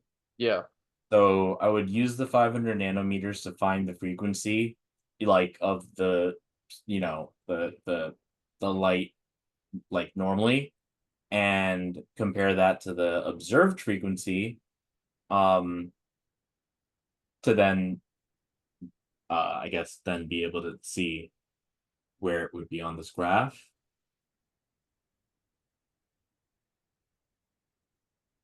So why don't you start by doing that calculation? Let me take a look at this little graph here too. So displacement y-axis, displacement of the chest y-axis, x-axis time. So the displacement of the chest goes up, and that's Roman numeral 1, and goes back down, Roman numeral 2, and then goes perhaps inward a bit, Roman numeral 3. And like I'm imagining like, okay, this is like laser goes back when the person is, let's say, exhaling, and then person's inhaling, the laser has to go further, right? And then if it's in the middle, it would be a certain distance as well. So this one could be Roman numeral 1, this one could be 3, this one can be 2.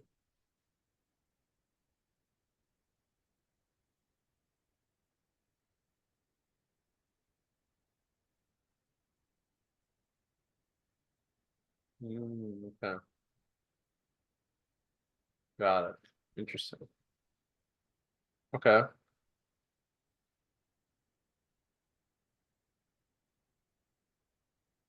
Um, okay. So yeah, I mean that I'm still confused. Mm-hmm. I mean, I what you drew, I get it. Okay. Mm-hmm. Yep. So we can try like this.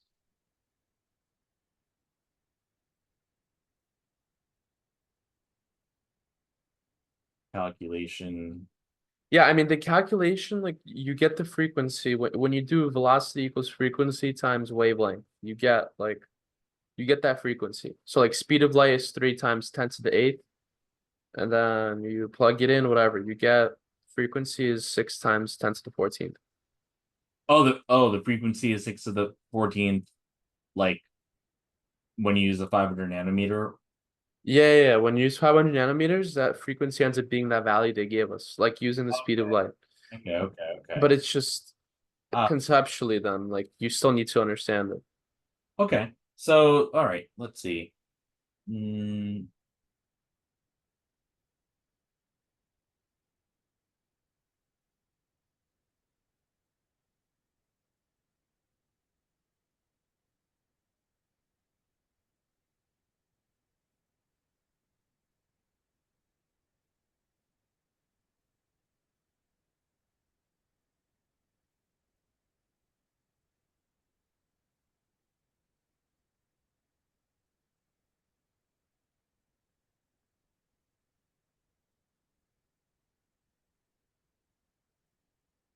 oh, I think okay. I think I get it. Displacement, this is a displacement time graph. So the slope would be velocity, right? Yeah. And if they're saying the laser source is stationary, and if it's stationary, it should give you that 6 times 10 to the 14 hertz value. So we want, and stationary would mean the velocity is 0. So we want the slope, the regions where the slope is 0. Because that means that the chest is stationary, not moving.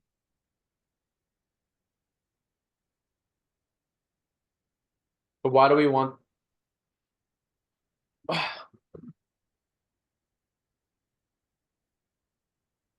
why do we yeah.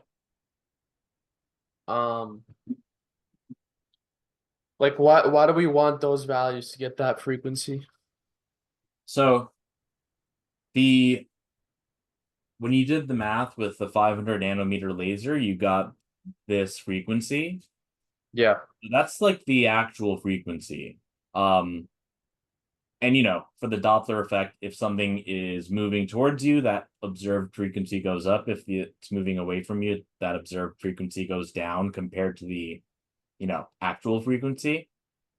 So if this frequency that we're observing is the same as the frequency that is the actual frequency, then that means that it's not moving away or toward, the source of the laser. So it should not be moving. And if this is a displacement versus time graph, the slope would be velocity. So if it's not moving and the velocity is 0, then it should be the points where the slope is 0. I understand. Thank you. Hopefully that's right. I mean, It's right. It's right.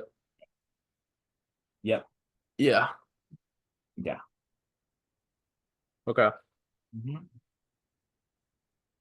So, yep.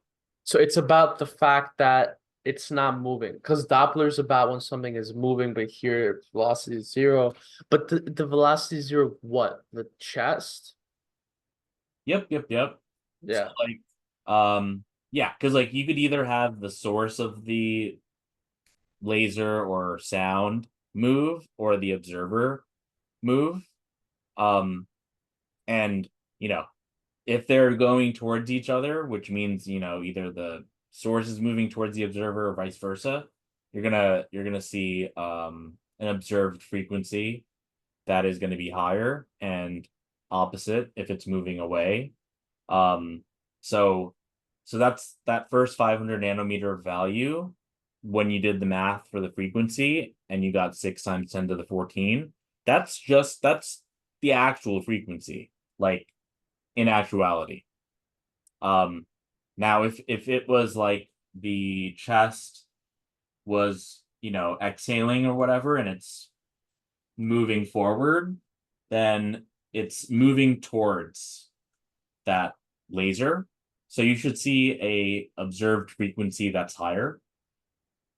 And then if you're inhaling like this distance gets longer and it's moving away. So the observed frequency would be less. And then here is pretty much in between where it's not really moving away or towards. And that's where the observed frequency would be equal to the actual frequency. Yeah. Okay.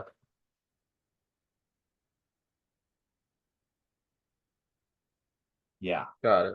If you're looking at like a planet in space that's supposed to be green and it appears more red, its wavelength is increasing, which means its frequency is decreasing, which means it's moving away. So that's how we know the universe is expanding. Mm-hmm. Yeah. Mm-hmm. Okay. Mhm. Um, Yeah, and be comfortable with like displacement versus time graph, velocity versus time graph. The slope would be what? acceleration. Yeah. What about like the integral or like the area underneath? For velocity over time. Mhm. Oh, displacement. Yep. Because the slope would be v over t, which would be acceleration, but the area underneath would be v times t, which would be the displacement. Good. Yeah. Mhm.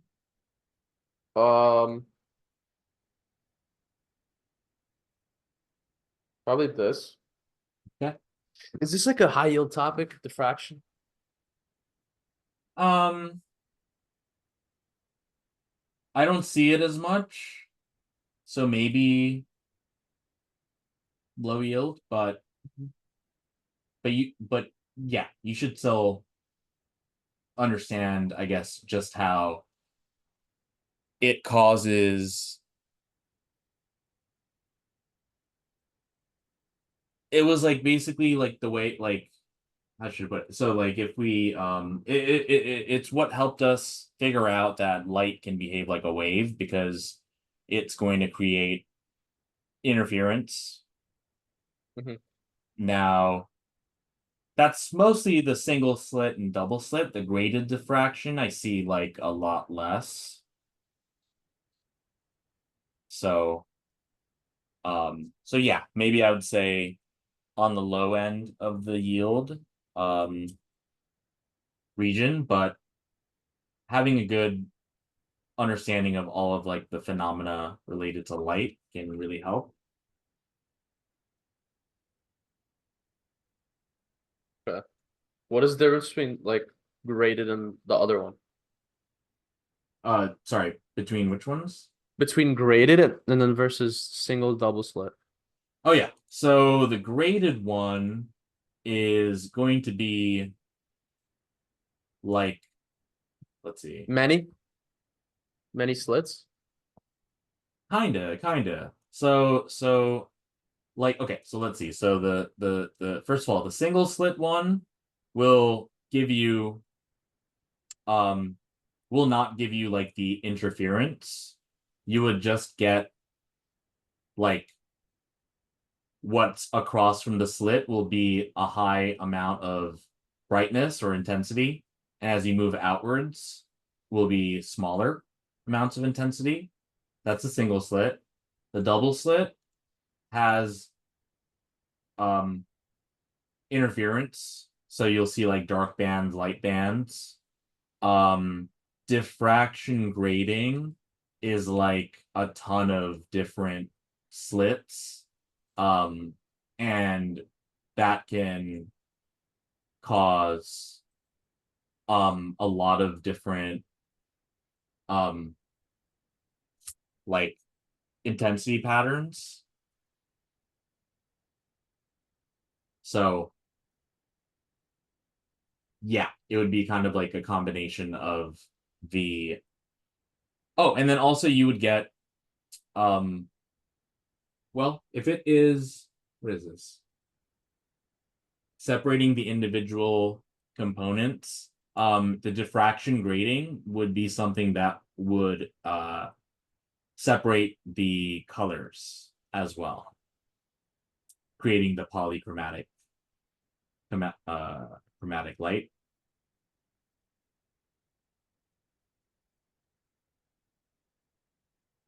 Mhm.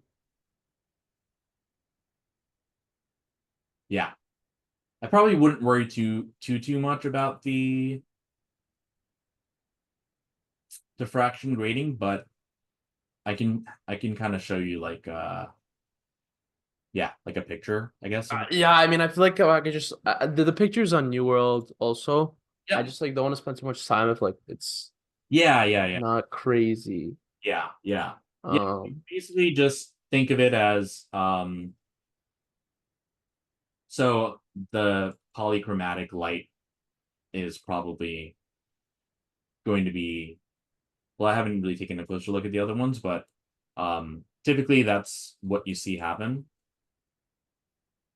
in graded diffraction. mhm. Yeah.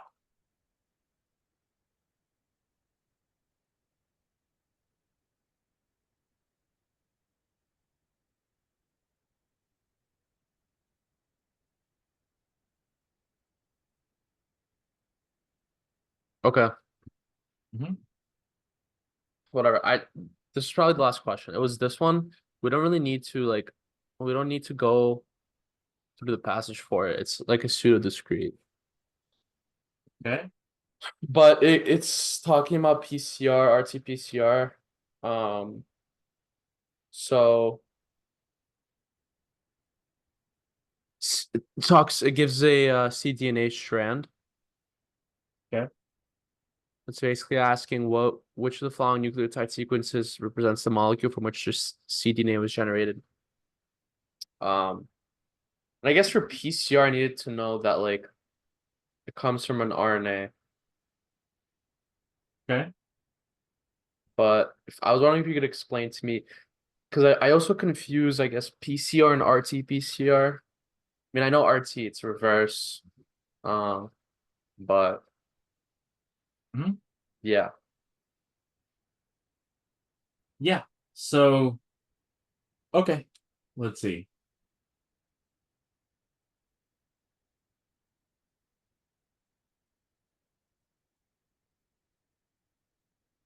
So the primer it should be complementary to the wait.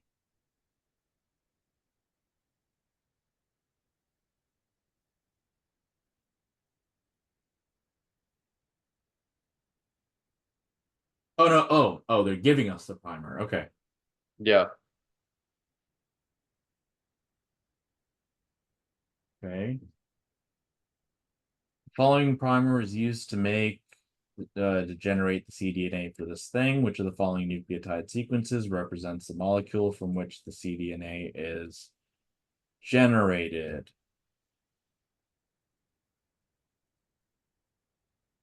Well, okay. So if the primer is cDNA, it should be complementary to mRNA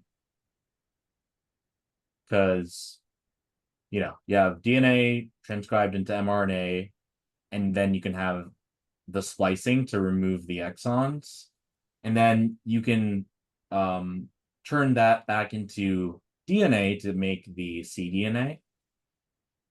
So we're going to be looking for something that should be an RNA, so maybe A and B are out.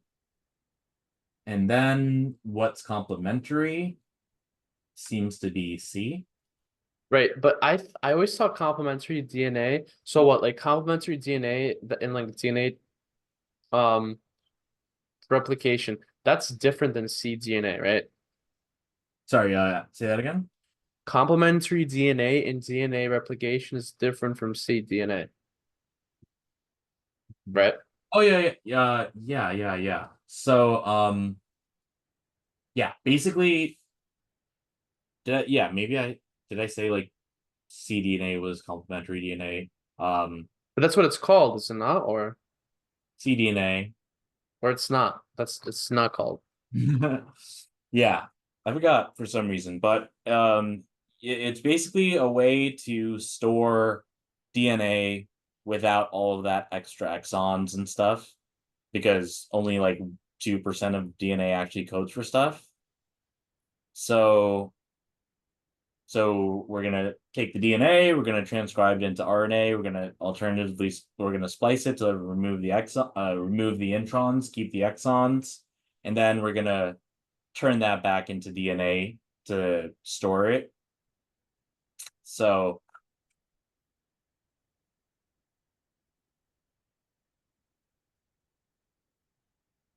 Okay.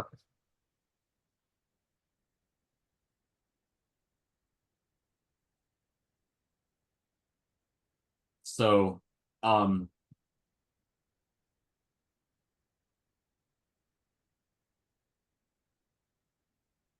like I'm leaning on C. No, it is C. It is C. Okay. Yeah.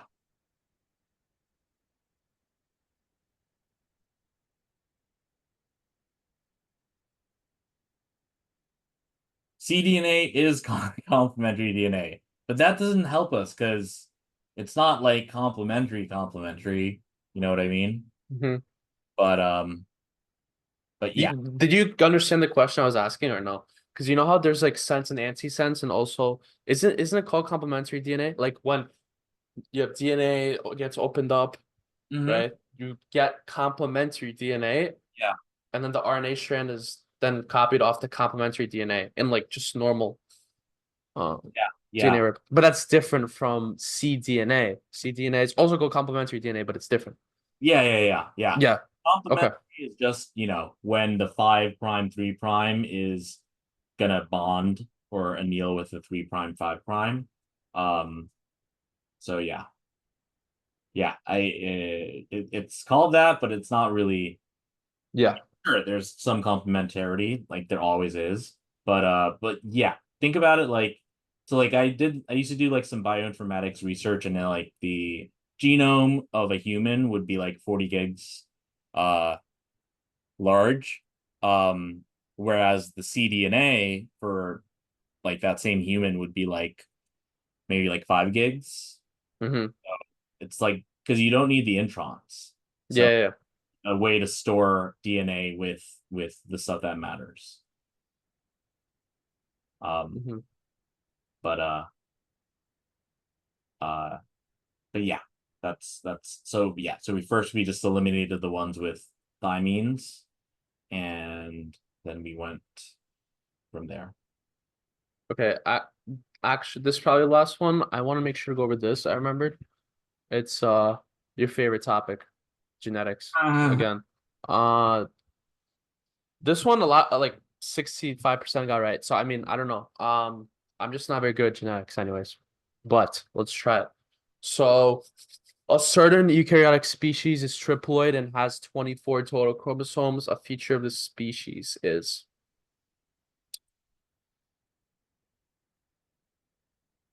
okay, so usually species have um 46 total chromosomes, is that right? Or 23? So humans haploid is 23, diploid is 46.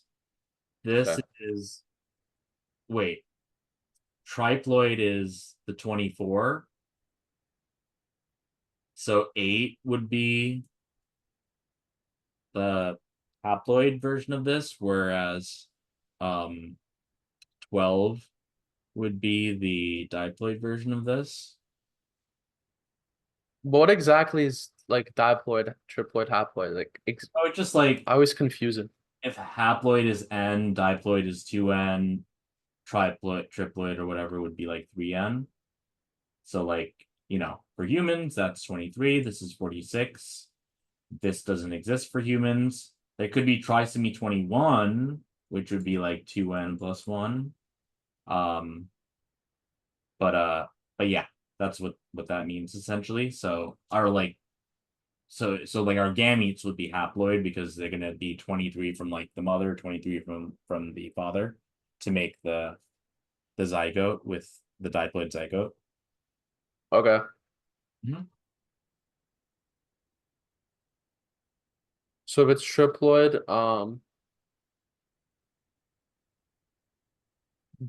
like, why would that be wrong? Why would it be wrong? Yeah. Like, what do you mean? Like in this question? Yeah, like choice D. Oh, I didn't look at any of these yet. D, somatic cells with 12 chromosomes. Okay, so somatic cell is the like the body cell, like the full amount. Okay. So for us, the gamete is the haploid and the somatic is the diploid. So Hmm. so 12 chromosome pairs would mean how many chromosomes? 24. Uh-huh. And but the 24 is triploid though. Okay. Not. So you should have 3 sets of each chromosome to get 24 chromosomes, not 12 pairs. Got it. So, okay, now let me see. Production of viable gametes with low genetic diversity. Um,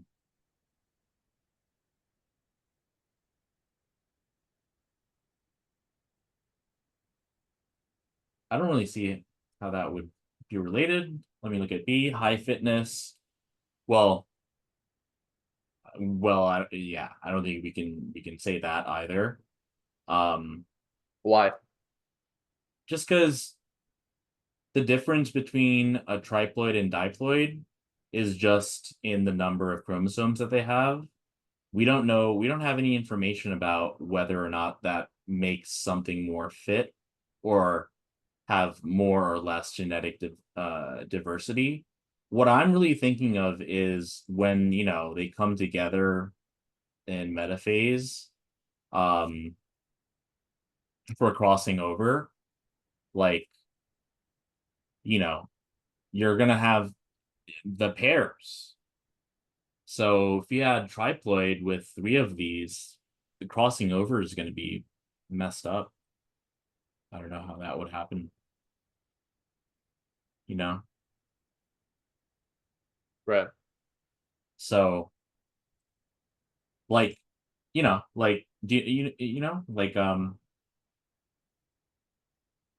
like in metaphase, you have the chromosomes lining up, Hmm.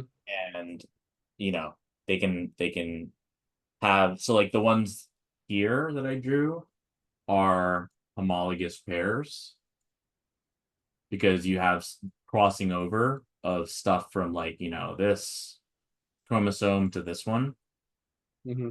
And crossing over happens with pairs. So if we had a triploid organism, like you're not going to have this type of like the proper type of segregation. Yeah.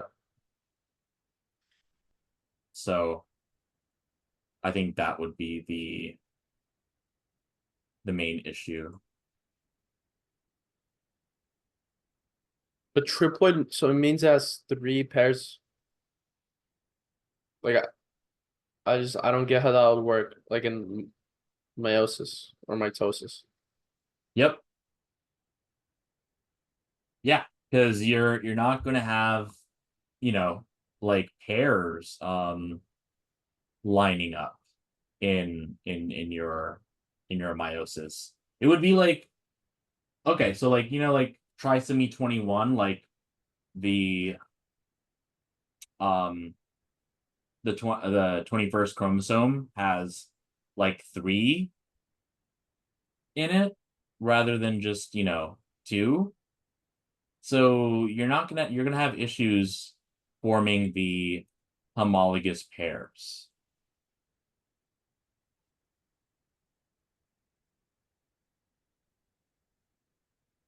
Mm.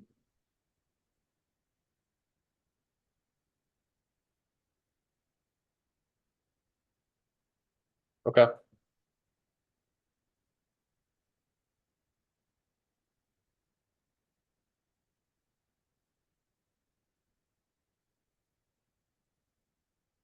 Yeah. I'm trying to find like maybe like a picture or whatever, but yeah, the general idea is that what the homologous pairs are necessary in order for there to be recombination. And so if it's haploid, it can just look like this, right? And if it's diploid, it can look like this. But, when it's haploid, it's like between the chromatids, like, but when it's diploid, it's between the homologous chromosomes. But you can't have anything like this because you can't have, you need to have the homologous pairs. You need to have the mixing of the genes from the 2 chromosomes that are part of the pair. Okay. 3, then you're not going to have that a bit availability. So I think another word for something like this is like aneuploid, which is when you have um a non like um when you don't have a pair type of thing. So like Mm-hmm. triploid. So like haploid diploid are proper, but aneuploid would be the improper ones, and triploid would be an example of that. Okay. Yeah. Okay. Mm-hmm. All right. I think that's all for Okay. today. Cool. Ooh. All right. So, Um, mhm. yeah, I mean, in terms of like next time, Mhm. um, do you have anything on Saturday? Let's see. Um,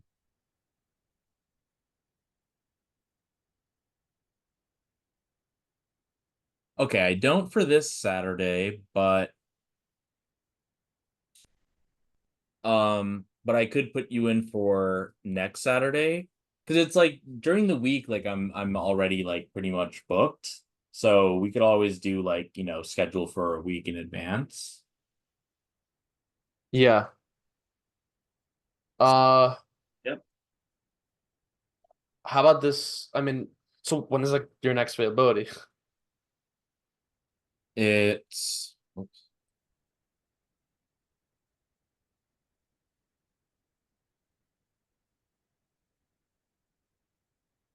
Oh yeah. So Monday, Tuesday, Wednesday, Thursday, Friday, and the next Saturday. Basically, starting Monday the 22nd, I'm free. Okay.